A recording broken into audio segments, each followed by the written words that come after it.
जी, मैं आज आपको एक ऐसी टेक्निक बताता हूँ जो ज्यादातर डिसीजन मेकिंग में इस्तेमाल होती है। स्पेशली वो लोग जो टीम को लीड करते हैं या डिसीजन मेकिंग करते हैं, या इवन घरों के अंदर जो बहुत से डिसीजन लेते हैं। पेरेंट्स डिसीजन ले रहे होते हैं, चाहे वो घर से कंस्ट्रक्शन से रिलेटेड कोई डिसीजन हो, कोई चीज बाय करनी हो, कोई प्रॉपर्टी बाय करनी हो, तो घरों में हो सकता है, या कंपनीज में जो सीईओज हैं, मैनेजर्स हैं, उनके लिए मैं आपको आप आज को टेक्निक बताता हूँ जिसे हम कहते हैं डेवल्स एडवोकेट टेक्निक। अच्छा, ये टेक्निक जो है ना, रिवर्स साइकोलॉजी की एक टेक्निक है। अब रिवर्स साइकोलॉजी में ये होता है कि हम जो बात किसी से मनवाना चाह रहे होते हैं उसके उल्ट बात करते हैं, तो वो जो हम चाह रहे होते हैं वो मान जाता है। अब इसके पीछे जो माइंड की एक थ्योरी है जिसे हम रिएक्टेंस थ्योरी कहते हैं, या थ्योरी ऑफ रिएक्टेंस इसको हम कहते हैं।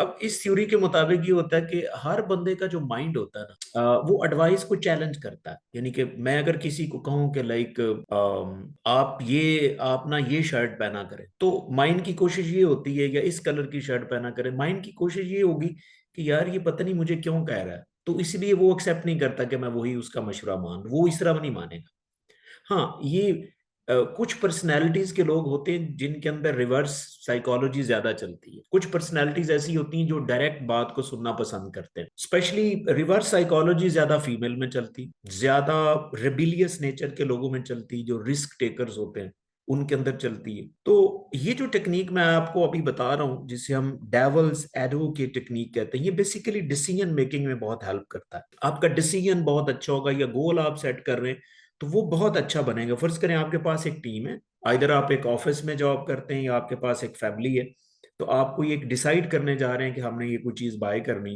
आप तीन चार लोग बैठे जो डिसीजन लेते हैं, और इंटेंशनली एक ऐसा बंदा बिठाएं जिसे आपने ये ड्यूटी देनी कि जो हम डिसीजन करने जा रहे हैं ना, आपने जानबूझकर उसके अंदर टांग अड़ानी है कि इसका ये नुकसान है। आपने सिर्फ नुकसान बताने हैं। एक बंदा आपने अपॉइंट ऐसा कर। अब इससे होगा क्या, जब आप एक डिसीजन प्लान कर रहे होंगे, फॉर एग्जांपल आपने एक प्लॉट लेना है, एक प्रॉपर्टी लेनी, आप फैमिली में बैठे हो, आपने डिसाइड कर लिया कि फलां जगह पे आपने प्लॉट लेना है। अब जो डेवल्स एडवोकेट है ना, वो जानबूझ के उसने नेगेटिव चीजें ही सोचनी है। फर्ज करें आप you are very near to buy this property, आपने कंसेंसस कर लिया कि आपने ये प्रॉपर्टी परचेज करनी, लेकिन डेवल्स एडवोकेट जब सिर्फ नेगेटिव चीजें बताने के लिए आप उसको अपॉइंट करेंगे ना, वो सोच ही सिर्फ नेगेटिव रहा होगा कि नुकसान क्या है। अब जब वो उसकी साइड इफेक्ट या बुरी चीजों के ऊपर सोचता है ना, तो उसको बुरी चीजें ही जहन में आएंगी। वो फट करके कहेगा, अच्छा यार मुझे ये लगता है कि कहीं ये प्रॉपर्टी गंदे नाले के पास तो नहीं है, करीब तो नहीं है। आप फौरी रोक, हाँ चाहे देखते हैं जाके। आपने जाके देखा, अब वो ज्यादा दूर नहीं थी गंदे नाले से। अब उसने कहा कि यार ऐसे है कि शाम को जब हवा चलती तो हम शाम को जाके देखेंगे क्या इस प्लॉट के ऊपर खड़े होके शाम को स्मेल आती कि नहीं आती।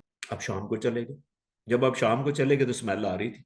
आपने वो प्रॉपर्टी स्टॉप कर दी। तो फायदा क्या हुआ कि जब आप डेवल्स एडवोकेट अपॉइंट करते हैं, उसका काम ही सिर्फ सिर्फ रिवर्स चलना है। जब आप रिवर्स चलते हैं ना, तो वो आपको आइडियाज, पॉसिबल नेगेटिव चीजें बता देता है। यानी कि आपको डिसीजन करने से पहले सारी नेगेटिव जो पॉसिबल चीजें नेगेटिव वो बता देता है। हाँ, अगर उसके बताने के बाद, नेगेटिव चीजें बताने के बाद जो आपके लिए प्रॉब्लमेटिक ही ना हो, तो then you can go for the decision, और वो आपका डिसीजन बहुत अच्छा होगा। वो आपका गोल जो सेट करेंगे वो आपका बहुत अच्छा होगा। तो इसीलिए अगर आप कंपनी में सीईओज हैं, आपका काम डिसीजन मेकिंग करना है, पॉलिसी बनाना है, घर में आप सरबराह हैं, ठीक है ना, उन घरों में प्रॉब्लम बहुत होते हैं जिनमें सिर्फ एक बंदा डिसीजन करता है। जिस तरह हमारे कल्चर में ज्यादातर एक बंदा डिसीजन कर रहा होता है, कोई भी डिसीजन लेता है वो फ्लॉप हो जाता है।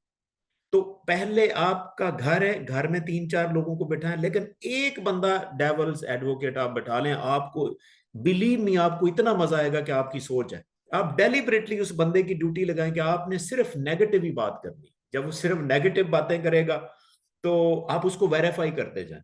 हाँ, वेरिफिकेशन के बाद अगर भी चीजें क्लियर हैं, तो मैं कहता हूँ कि आप वो डिसीजन चुप करके ले लें। वो कैलकुलेशन में आ रहा है, वो चीज कैलकुलेशन में आ रही है। तो हमेशा मैं अक्सर यही कहता हूँ कि कभी ऐसा गोल सेट ही ना करें जो कैलकुलेटेड ही ना हो। तो ये यहाँ पे मेरी एक लाइन भी है, never never target such goals which are miscalculate. तो उम्मीद है आपको ये टेक्निक अच्छी लगी हो, आप जरूर इस्तेमाल करें, आपको इंशाल्लाह फायदा होगा। Thank you so much.